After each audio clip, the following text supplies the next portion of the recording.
তো হ্যালো বন্ধুরা, তোমরা সবাই কেমন আছো? আশা করছি তোমরা সবাই যে যেখানে আছো ভালো আছো, সুস্থ আছো। তো বন্ধুরা, আমরাও ভালো আছি। আর দেখো, আমি প্রতিদিনের মতো আজকেও সকালবেলা উঠে গরু ছাগল বের করে নিয়েছি, নিয়ে এখন আমি উঠানটা ঝাড় দিচ্ছি।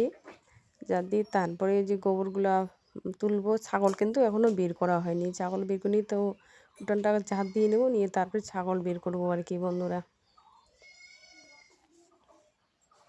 তো দেখো, আমি গোয়ালঘরে চলে এসেছি, এখন ছাগলটা বের করে নেব। আগে যদি ছাগলটা বের করি, বাচ্চা ছাগলটা না মানে পুরো অত্যাচার করে, এই জন্য একটু লেট করে বার করি আর কি ছাগলটাকে। তো এই যে দেখো, ছাগল বের করে নেওয়া হয়ে গেছে আমার। এখন আমি গোবরগুলো তুলছি।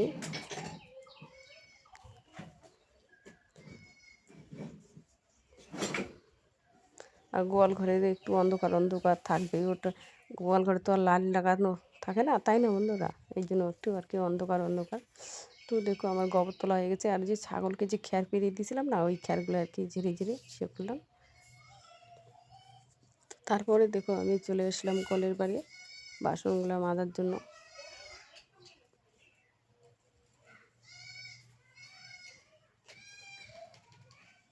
আর বন্ধুরা, সকাল সকাল কিন্তু ঠান্ডায় লাগে, তাই না? সকালেও ঠান্ডা লাগে, সন্ধ্যাও কিন্তু ঠান্ডা লাগে।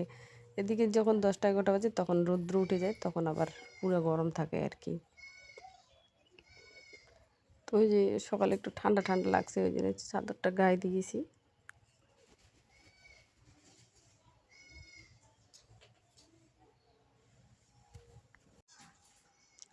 তো দেখো বন্ধুরা, তো আমার বাসন মাজা হয়ে গেছে। এখন না কড়াইটা বের করে নিয়েছি, কড়াইটা মাজবো। কড়াইটা না ভিতরটা মানে অনেকটা পুড়ে গেছে আর কি। তো কড়াইটা কালকে মাজার কথা ছিল, তো কালকে মাজার হয়নি আর কি। তো আজকে আমি মেজে নিচ্ছি কড়াইটা।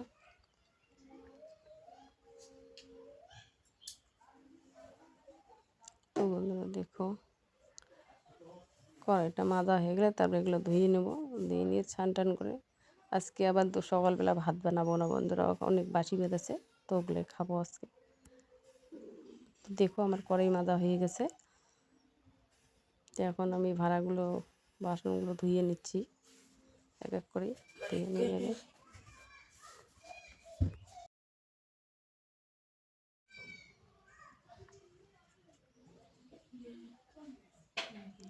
তো বন্ধুরা দেখো, তো আমার বাসনগুলো কিন্তু ধোয়া হয়ে গেছে। দেখো, আমি কাজ টাজ ছেড়ে ছান টান ছেড়ে নিয়েছি, নিয়ে এদিকে ঠাকুর পুজো দিয়েছি, দিয়ে এখন রান্নাঘরে যাব। তো রান্নাঘরে আজকে হচ্ছে ভাত বানাবো না, তো কালকে পান্তা ভাত আছে, আলু ভাজা করে এগুলো খাবো। তো ভাতগুলো তো নষ্ট করা যাবে না, তাই না? অনেকগুলো ভাত আছে, তো ভাবছি যে ওগুলো আজকে খাই, দুপুরবেলা রান্না করবো, এখন আর রান্না করবো না। তো দেখো, এখন আমি আলু কাটবো, আলু ভাজা করবো, ঠিক আছে? তো বন্ধুরা দেখো, আমার ঠাকুর পুজো দেওয়া হয়ে গেছে, এখন আমি রান্নাঘরে যাব। তো এই যে রান্নাঘরে দেখো এসেছি, আমি এসে এখন আলু কাটছি। আলু কাটে আর ওগুলো ভাজা করব পান্তা ভাত দিয়ে খাওয়ার জন্য।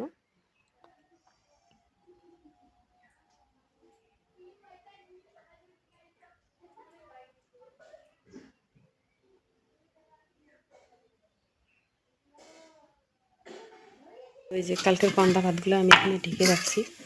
এই যে আছে দেখো কতগুলো, এক গামলা পান্তা ভাত। এতগুলো ভাত কি নষ্ট করা যায় বলো বন্ধুরা? এর জন্য আজকে এগুলো খাবো সকালবেলা। তো এদিকে দেখো, আলু ভাজা করে নিয়েছি আমি। বন্ধুরা, কতগুলা মানে জায়গায় জল আছে, কত জায়গায় জল নেই, শুকিয়ে গেছে দেখো। আর কিন্তু মানে বেশি মানে শুকানে কাদো করে রোয়া কাটছি না, ধান কাটছি। তো বন্ধুরা দেখো, তারপর আমি খাওয়া দাওয়া করে কিন্তু জমিতে চলে আসছি। এসে এই যে দেখো, আমি এখন ঘাস এসেছে তো টুকটাকি আর কি, তো ঘাসগুলো তুলে দিচ্ছি। তো একটু জলও কম আছে, তো এই জন্য ভালো করে ইসে করবো না। আর মানে ধানটাও বেশি ভালো করে লাগেনি এখনও, তো যে সেজন্য আর কি মানে মানে গাছের গোড়ায় পাড়া পড়লে আর কি গাছটা ইসে হয়ে যায়, এখনও ভালো করে শিপা হয়নি। তো সেই জন্য এমনি একটু মানে জায়গায় জায়গায় টুকিটাকি ঘাস হয়েছে, ওগুলো উঠে তুলে দিলাম আর কি। তো বন্ধুরা দেখো, তারপরে আমি চলে আসলাম বাড়িতে। বাড়িতে এসে ওই যে কয়েকটা ছেলের মানে জ্যাকেট ভিজে রেখেছিলাম, তো জ্যাকেটগুলো ধুয়ে এখন ইসে করছি, আঁকলে আঁকলে আর কি নিচ্ছি, তারপরে শুকোতে দেবো। আর বন্ধুরা তারপরে আমি এখন রান্না করব। তো আজকে ব্লগটা এখান থেকে শেষ করলাম, ঠিক আছে? টাটা সবাই।